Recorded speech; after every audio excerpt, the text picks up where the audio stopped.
retidão fica à distância, pois a verdade caiu na praça e a honestidade já não consegue entrar.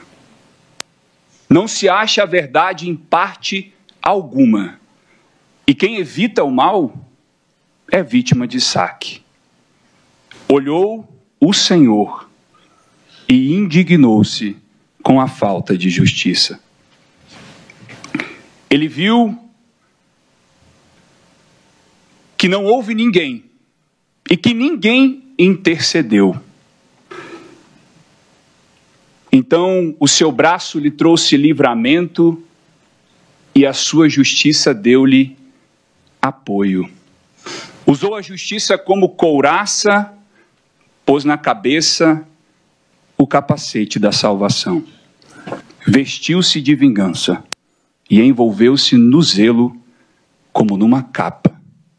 Isaías capítulo 59, versículos 14 ao 17.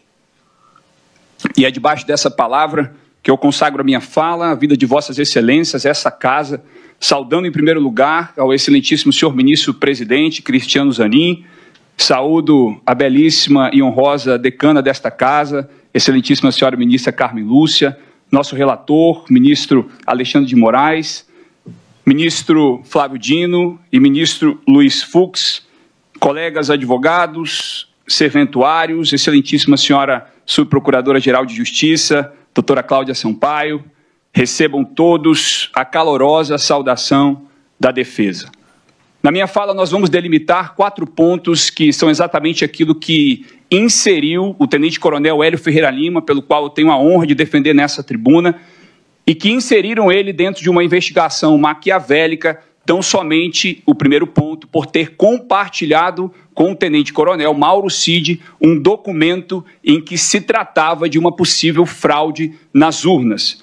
O segundo ponto que a denúncia destaca como elemento incriminador da conduta do tenente-coronel Hélio Ferreira Lima seria uma suposta reunião, e aqui a fatídica reunião, na residência do general Braga Neto. O terceiro ponto seria um alegado monitoramento do excelentíssimo senhor ministro relator, Alexandre de Moraes, e do excelentíssimo senhor presidente Lula. E o quarto e último ponto, a respeito da elaboração de uma planilha chamada OP Luneta.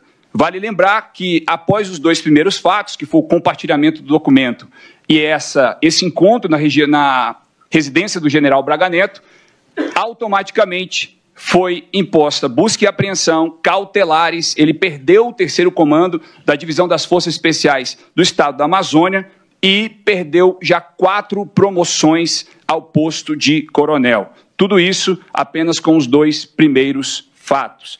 A primeira tese que a defesa traz à tribuna é em relação ao cerceamento de defesa ainda em sede de inquérito policial na primeira oitiva do tenente-coronel Hélio Ferreira Lima. 22 de fevereiro de 2024 é a data em que ele é chamado à Polícia Federal para prestar o seu depoimento.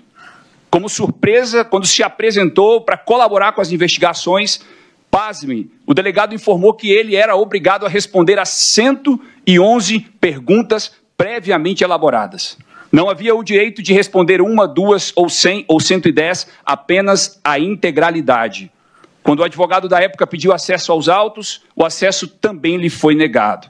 Então, além de não conhecer os fatos, objeto daquilo que ele teria que responder, também teria que responder a 111 perguntas. A defesa consignou na época a nulidade, afringindo o artigo 23, parágrafo único da Lei de Organizações Criminosas e a própria súmula vinculante do Supremo. Nós pedimos inúmeras vezes para que ele fosse ouvido. Até hoje, ninguém ouviu o tenente-coronel Hélio Ferreira Lima.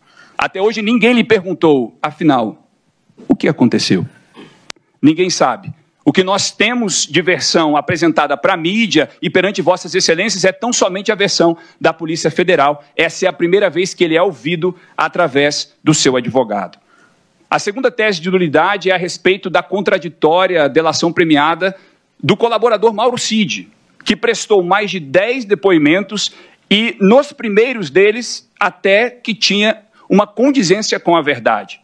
Eu lembro da data de 11 de março de 2024, onde ele prestou um depoimento, e depois o derradeiro depoimento antes de subverter completamente toda a linha de raciocínio, que foi em 19 de novembro de 2024, ele negou completamente qualquer encontro na residência do general Braga Neto, qualquer plano de golpe, negou violência, isso em relação ao tenente-coronel Hélio Ferreira Lima, e foi completamente condizente com aquilo que a própria defesa estava falando.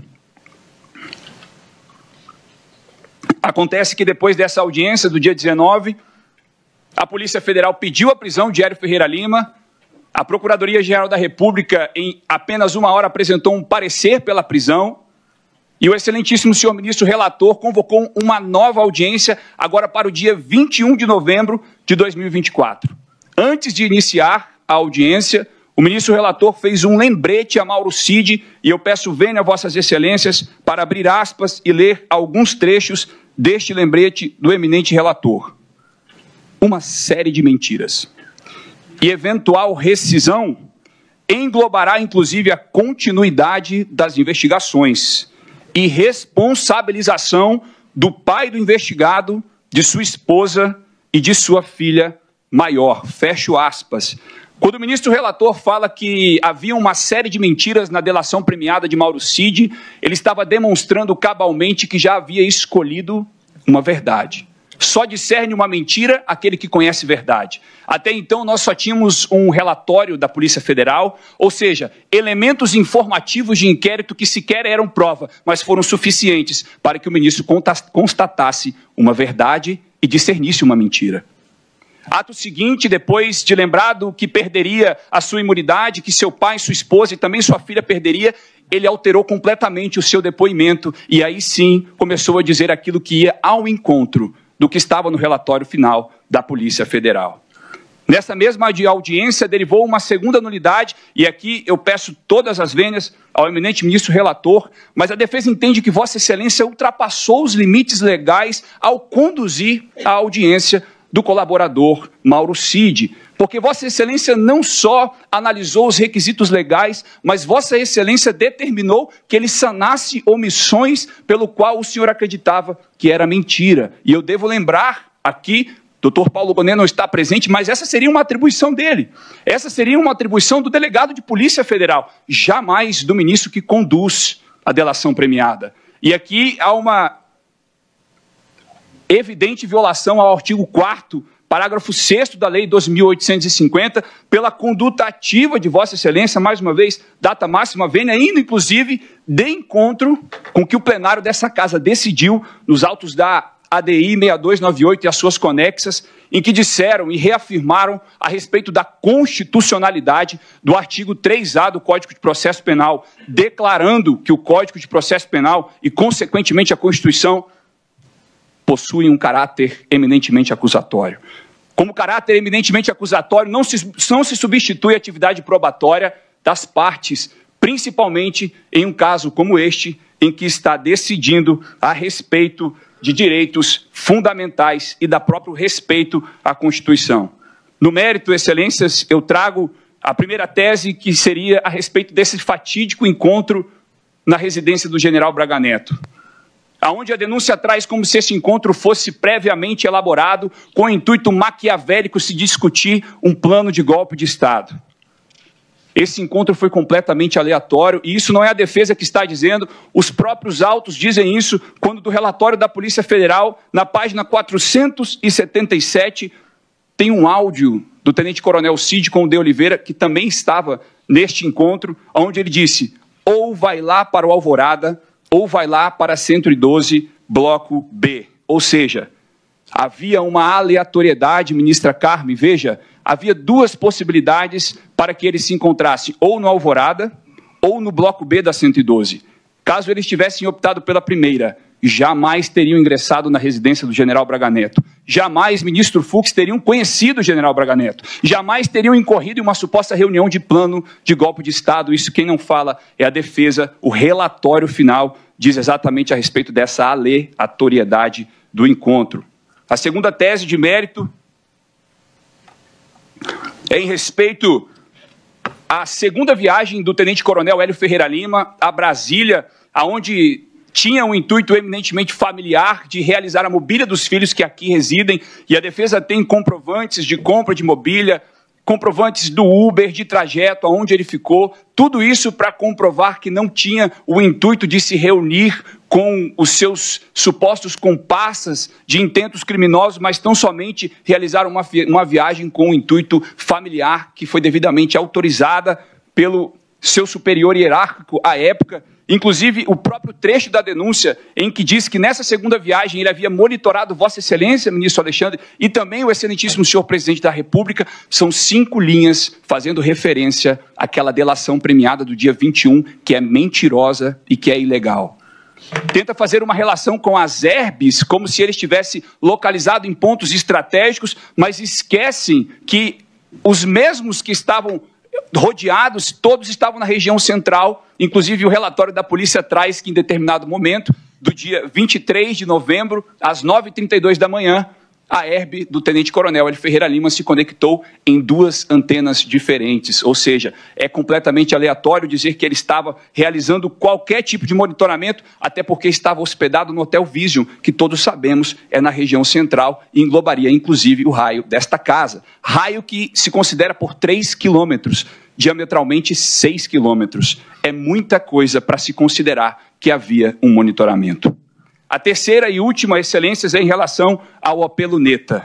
É preciso dizer em alto e bom tom, este cenário prospectivo de inteligência não é, nunca será, nunca foi um plano de golpe de Estado. Ele não é um documento clandestino que foi feito com fins espúrios. O seu superior sabia que ele estava analisando esse cenário prospectivo de inteligência, afinal de contas, essa era a sua atribuição oficial como oficial da inteligência da 6ª Divisão do Exército. Ou seja, competia às suas atribuições fazer cenários prospectivos de inteligência, e isso jamais poderia ser implementado como um plano de golpe, porque não competia à esfera de análise dele. É preciso lembrar que a premissa dessa análise era exatamente a fraude nas urnas. E não por um disse-me-disse popular, senão porque o próprio Ministério da Defesa instaurou uma investigação à época para determinar se de fato havia, ministro Zanin, ou não fraude nas urnas. A partir deste momento de investigação, nasceu-se a possibilidade legal e institucional que ele fizesse um cenário prospectivo, e eu devo dizer, um cenário prospectivo pautado no regramento, na doutrina militar terrestre, no PPCOT 2020 do Exército, que vossas excelências provavelmente não sabem, porque a polícia não sabe, o Ministério Público não sabe, porque ninguém resolveu perguntar ao Exército. É a mesma coisa de vossas excelências decidirem sobre uma perícia, sobre um erro médico e não consultarem uma perícia médica daquilo que se tratava. É um documento oficial, tratado sob regramento próprio do Exército. Ninguém perguntou para o Exército do que se trata. Dentro do documento, peço vênia para ler apenas um trecho. Aprimorar a comunicação estratégica das Forças Armadas com os presidentes dos poderes constitucionais.